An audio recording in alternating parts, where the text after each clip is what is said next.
Media మిత్రులందరికీ నమస్కారం. ఈరోజు అధికారం పోయిన మారని గొడ్డల్పాటి రౌడీజాన్ని ఈరోజు మనము చూడాలి. ఎందుకంటే గత 2 రోజుల నుంచి గుంటూరు జిల్లాలో వైసీపీ నాయకుడు మాజీ ఎమ్మెల్యే మహమ్మద్ ముస్తఫా, అంటే గుంటూరు ఈస్ట్కి ఆయన ఎమ్మెల్యేగా ఉన్నారు. ఆయనకి కొన్ని వ్యాపార లావాదేవీలు ఉన్నాయి సూరిబాబు అనే వ్యక్తితో. ఎందుకంటే ఆయనకి ఒక పొగాకు ఎక్స్పోర్ట్ సంస్థ ఉంది. అయితే కొన్ని లావాదేవీల వల్ల అక్కడ ఇద్దరికి పొసక్క సూరిబాబు తన యొక్క పొగాకు బేళ్ళని వేరే వ్యక్తికి సరఫరా చేస్తున్నాడు. అయితే వాళ్ళ కుమారుడు అభి పొగాకు బేళ్ళని లారీ డ్రైవర్తో కలిసి తీసుకొని వెళ్తుంటే మహమ్మద్ ముస్తఫా కొడుకైన బషీర్ వాళ్ళిద్దరినీ అడ్డుకొని లారీల్ని అభి అంటే మీరు ఇక్కడ గుర్తుపెట్టుకోవాల్సిన వ్యక్తి, ఆయన నూజివీడికి సంబంధించిన వ్యక్తి. ఆయన ఒక ఎస్సీ దళితుడు. ఆ దళిత కుటుంబానికి చెందిన వ్యక్తులు వ్యాపారం చేసుకుంటే వాళ్ళు ఎంత అడ్డగోలుగా వాళ్ళని కిడ్నాప్ చేసి దాడి చేసి వాళ్ళకి సంబంధించిన ఒక ప్రైవేట్ వసతి గృహంకి తీసుకెళ్ళి ఏ విధంగా వాళ్ళని బెదిరించారో మీరు చూడాలి. ఎందుకంటే ఈరోజు గత 5 ఇయర్స్లో, అంటే జగన్మోహన్ రెడ్డి ఉన్న 2019 నుంచి 24 వరకు ఈ ఎమ్మెల్యేలు కానీ ఎంపీలు కానీ డీపీటీ పథకంలో దోచుకో పంచుకో తినుకో అనే పథకంలోనే ఏ విధంగా దోచుకున్నారు, ఏ విధంగా వాళ్ళ అధికార మదంతో విరవీగారు, మరి అధికారం పోయిన తర్వాత కూడా ఏ విధంగా పేట్రెళ్ళిపోతున్నారో మీరు ఈరోజు గమనించాలి. ఎందుకంటే ప్రజలు వాళ్ళ అక్రమాలని వాళ్ళ రౌడీజాన్ని గుర్తించి 11 సీట్లతో కూర్చోబెట్టారు. కనీసం ప్రతిపక్ష హోదా కూడా రాలేదు. అయినా కానీ వాళ్ళ మైండ్ సెట్ కానీ బుద్ధిలో కానీ ఎలాంటి మార్పు లేదు అనేది ఈరోజు ఈ యొక్క సంఘటన ఒక నిదర్శనం. ఎందుకంటే పోలీసులు వెంటనే ఆ ఘటనకు స్పందించి నేరస్తుల్ని, తర్వాత అందులో ఎవరైతే ఇన్వాల్వ్ అయ్యారో 5గురిని అరెస్ట్ చేయటము. అంటే ఎవరైనా కానీ చట్టంకి చుట్టాలు ఉండరు, పోలీసులు వాళ్ళ పని వాళ్ళు చేసుకెళ్తారు. ఎన్డీఏ కూటమిలో ప్రజలకి ఎలాంటి రక్షణ ఉన్నది అనేదే ఈరోజు మనం నిదర్శనంగా చూసుకోవచ్చు. అంటే ఈరోజు వాళ్ళు చేసిన దౌర్జన్యాలు, వాళ్ళు చేసిన అక్రమాలు, మరి కిడ్నాప్లు, దాడులు ఇవన్నీ చూస్తుంటే మనము ఒక సెయింట్ ఉంటుంది సినిమాల్లో, కుదిరితే ఒక కప్పు కాఫీ, కుదిరితే 4 మాటలు అన్నట్లు వాళ్ళు ఎలాంటి దాడులు చేస్తారంటే కుదిరితే 3 దాడులు, మరి కుదిరితే 3 కిడ్నాప్లు, లేకపోతే హత్యలు. ఇది వాళ్ళ యొక్క మైండ్ సెట్. అయినా కానీ ఇంత జరుగుతున్న జగన్మోహన్ రెడ్డి మరి ఒక పార్టీ పెట్టి, ప్రాంతీయ పార్టీ పెట్టి మాజీ సీఎంగా ఉండి మరి ఆయన ఏం చేస్తున్నారు? గుడ్డి గుర్రానికి పళ్ళు తోముతున్నారా అని ఈరోజు నేను అడుగుతున్నా. ఎందుకంటే అధికారం లేకపోయినా ప్రాణాలకి మరి స్వేచ్ఛకి భంగం వాటిస్తున్న వీళ్ళందరినీ మరి వైసీపీ ప్రభుత్వం ఏం చేస్తుంది? వాళ్ళ కూటమిలో మరి మేమెంత ప్రజలకి నిష్పక్షపాతంగా, పారదర్శకంగా ఎలాంటి పాలన అందిస్తున్నాం? ఎక్కడైనా కానీ హత్యలు కానీ నేరాలు కానీ జరిగితే ఇమ్మీడియట్గా తక్షణమే వాళ్ళ మీద యాక్షన్ తీసుకుంటున్నాం. మీ ప్రభుత్వంలో మీరు గమనిస్తే దళితులకి ఎంతమందికి అంటే ఆల్మోస్ట్ 59,000 మంది మరి దాడులు జరగటం, 191 మంది వాళ్ళు హత్యలు గావించబడటం మనం చూసాం. ఇందులో మీరు మరి ముఖ్యంగా ఎప్పుడు గమనించాల్సిన విషయం ఏంటంటే జగన్ మామ నేను మీకు అండగా ఉంటాను అని ఎలక్షన్ల ముందు అని చెప్పి ఆ జగన్ మామ ఎప్పుడూ మామగా లేడు. ఆ మామగా ఎవరికి ఉన్నాడంటే నేరస్తులకు మైన మామలాగా ఉన్నాడు. ఆయన చేసింది ఏంటంటే డ్రైవర్ సుబ్రహ్మణ్యాన్ని ఏ విధంగా ఒక స్విగ్గీ జొమాటోలో మన డోర్ డెలివరీస్ ఎలా తెచ్చుకుంటామో ఆ విధంగా అనంతబాబు చేస్తే వాళ్ళని పక్కన పెట్టుకొని సన్మానాలు చేస్తారు. ఇక మీరు గమనిస్తే మరి డాక్టర్ సుధాకర్ ఏ విధంగా మాస్క్ పెట్టుకోకపోతే ఆయన చిత్రవద చేసి ఆయన చనిపోవడానికి కారణమయ్యారో మీరు గమనించాలి. అధికారమే వాళ్ళకి ఆయుధం, అరాచకమే వాళ్ళ ఆచరణ. ఇది వైసీపీ నేరస్తుల పార్టీ, ఫ్యాక్షన్ పార్టీ అని వాళ్ళు గుర్తు చేసే విధానం. ఎందుకంటే యథా రాజా తదా ప్రజ అంటారు. మరి ఏ విధంగా రాజు పరిపాలిస్తే కింద క్యాడర్ కూడా ఆ విధంగానే పరిపాలిస్తుంది. గుంటూరులోనే మీకు తెలుసు ఆగస్టు 15న రమ్య అనే ఒక అమ్మాయి, బీటెక్ చదువుతున్న అమ్మాయి ఏ విధంగా హత్య గావించబడిందో, మరి వీళ్ళ యొక్క అఘాతకాలకి మీరు ప్రశ్నించినందుకు, అక్రమాలని ప్రశ్నించినందుకు డాక్టర్ అనితారాణి ఏ విధంగా చనిపోయింది, మరి మాస్క్ పెట్టుకోలేదని చీరాల కిరణ్ ఏ విధంగా చనిపోయాడు, కావలి కరుణాకర్ ఆయన యొక్క చేపల చెరువుని కబ్జా చేసి ఏ విధంగా చనిపోవడానికి మీరు కారణమయ్యారో ఒకసారి గుర్తు చేసుకోవాలి. ఇక పరిటాల రవిని ఏ విధంగా కాల్చి చంపారు, మరి మీ సొంత బాబాయ్ అయిన వివేకానంద రెడ్డి గారిని నరికి తలలో ఉన్న బ్రెయిన్ కాస్త బయటకు వచ్చే విధంగా చంపారు అని మీ చెల్లి షర్మిలానే చెప్పిందా లేదా? మరి ఈరోజు ఇక పలమనేరులో మిస్బా అయితేనేంటి, పాపం అమ్మాయి చదువుకుంటుంది. మీ వైసీపీ నాయకుడి యొక్క కూతురికి తక్కువ మార్క్స్ వస్తే ఆ అమ్మాయిని ఏ విధంగా మానసిక చిత్రహింస చేసి చనిపోయే విధంగా చేశారు. ఇక మీ అఘాత్యాలు భరించలేక చాలామంది, అంటే ఇక్కడ చెప్పుకుంటూ పోతుంటే చాలామంది ఉన్నారు. ఎందుకంటే ఇక ఎస్టీ, ఎస్సీ, బీసీ, మైనారిటీస్ అని ఎప్పుడు చెప్తూ జగన్మోహన్ రెడ్డి వాళ్ళ మీద ఏ విధంగా వాళ్ళ ఉక్కు పాదాల మీద తొక్కేశాడో ఈ విధంగా మనకి గమనించాలి. ఎందుకంటే ఈ పల్మనేరులో మిస్బా అనే అమ్మాయితో పాటు నంద్యాలలో అబ్దుల్ సలాం, వీళ్ళందరూ కూడా ఆయనతో పాటు 4 వాళ్ళ కుటుంబ సభ్యులు కూడా హత్య చేసుకున్నారు, ఆత్మహత్య. మరి మీ విషయం తెలిసే మరి చాలామంది కూడా పులివెందుల అంటే ఏదో చాలా అంతా క్లిస్టల్ క్లియర్గా అంతా బాగుంటుంది అనుకుంటారు. మరి పులివెందులో ఉన్న నాగమ్మ అనే వ్యక్తి ఆమె మీద రేప్ చేసి చనిపోతే మరి ఆమెని చూడటానికి వాళ్ళ కుటుంబాన్ని పరామర్శించడానికి వెళ్ళిన చాలామంది, అంటే టీడీపీ నాయకులు వెళ్ళి చూస్తే వాళ్ళ మీద ఎస్సీ ఎస్టీ కేసు పెట్టారు. అంటే మీరు ఏ విధంగా ఇప్పుడు మీరు చెప్తున్నారు కదా, సాంప్రదాయని సుప్పిని శుద్ధ పూసని అనుకుంటూ మీరు ఆ టైంలో అన్నీ చేసి ఇప్పుడు మీరు నేరస్తులకు ఏ విధంగా అండగా ఉన్నారో, మీ యొక్క నేర చరిత్ర ఎలాంటిది, మీ ఫ్యాక్షన్ రాజకీయాలు ఏంటి, మీ మైండ్ సెట్తోనే మీ యొక్క నాయకులు కూడా అదేవిధంగా పనిచేస్తున్నారు.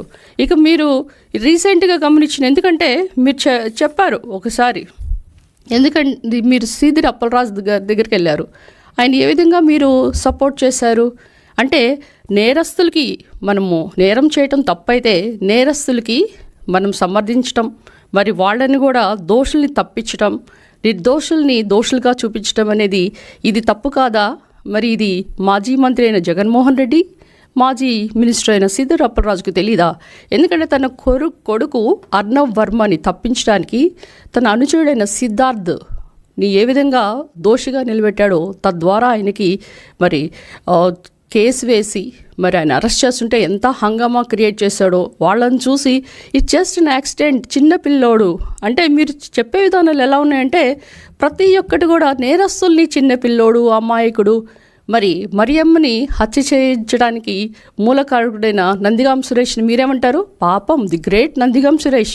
అంటే ప్రతి ఒక్క చోట కూడా ఎవరైతే నేరస్తుడు అంటే వాళ్ళు మీరు పక్కన వేసుకోవటం, అంటే ఈ పార్టీ అంతా నేరస్తులు, దాడులు, హత్యలు, కిడ్నాప్లు చేసే వాళ్ళ పార్టీ కనుక ఈ పార్టీకి నేరస్తుల పార్టీ అని కూడా వచ్చింది. గొడ్డల పార్టీ అంటే మీరు చాలా ఒక్కొక్కరు చాలా బాధపడుతుంటారు. మరి ఎందుకన్నారు? గొడ్డలతోనే కదా మరి అందరు మా బాబాయిని హత్య చేయించింది.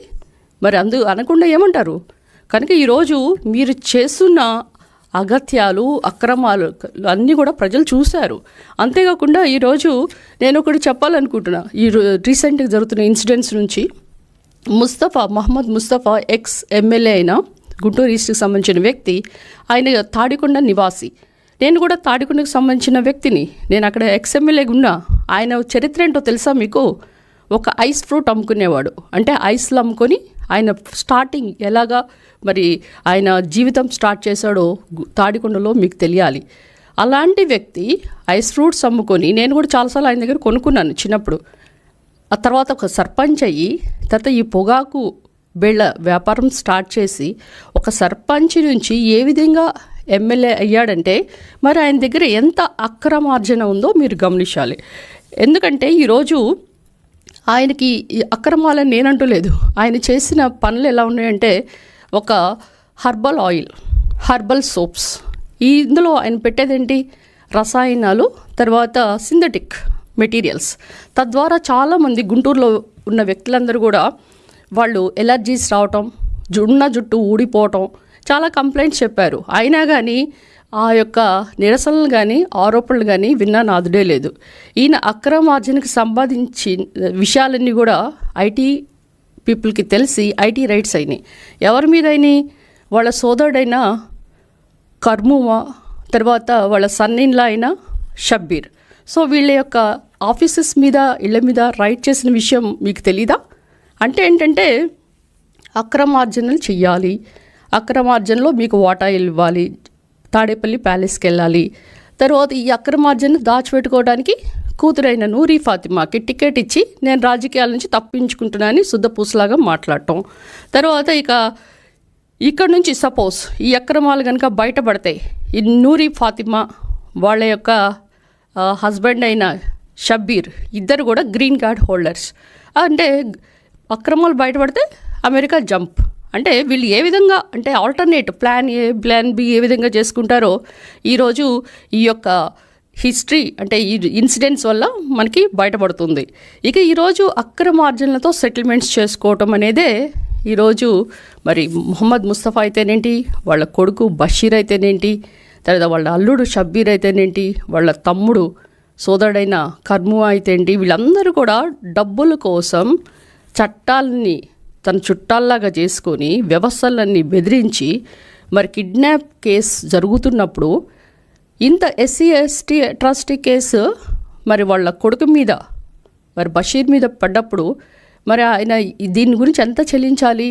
ఒక అమాయకుడైన వ్యక్తిని మరి ఈ విధంగా కిడ్నాప్ చేయటం, మీకేమైనా లావాదేవీలు ఉంటే మీరు ఎక్కడ పరిష్కరించుకోవాలి? కోర్టులకు వెళ్ళాలి, పోలీస్ స్టేషన్కి వెళ్ళాలి.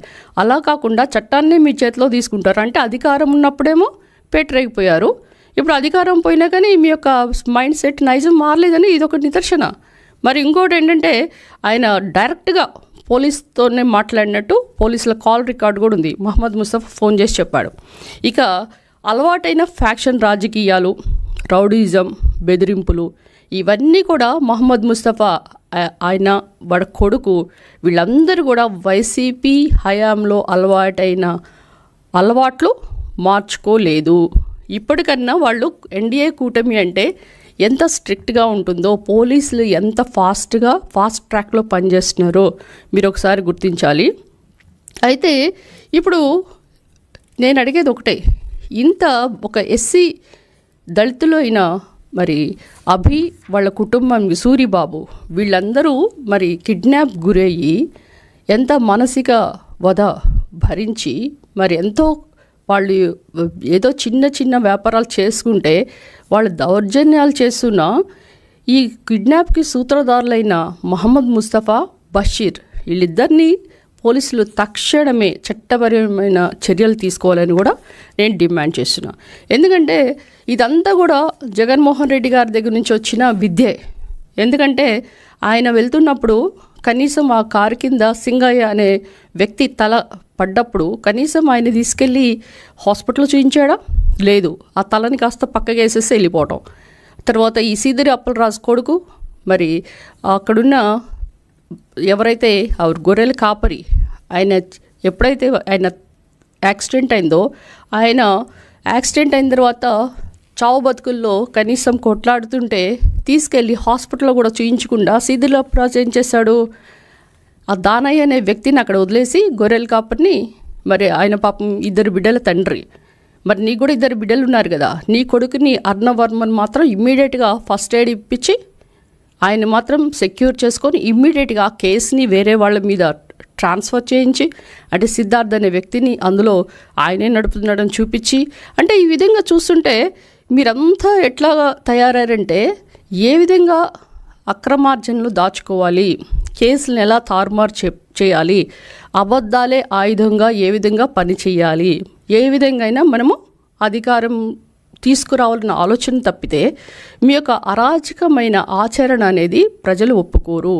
ఎందుకంటే ఈరోజు మీకు ఒక కేస్ స్టడీ చూడాలి. ఒక కొడుకు ఎలా ఉండకూడదో, ఒక అన్న ఎలా ఉండకూడదో, ఒక రాజకీయ వ్యక్తి ఎలా ఉండకూడదో అనేది జగన్మోహన్ రెడ్డి గారి గురించి చూసి మనం నేర్చుకోవాలి.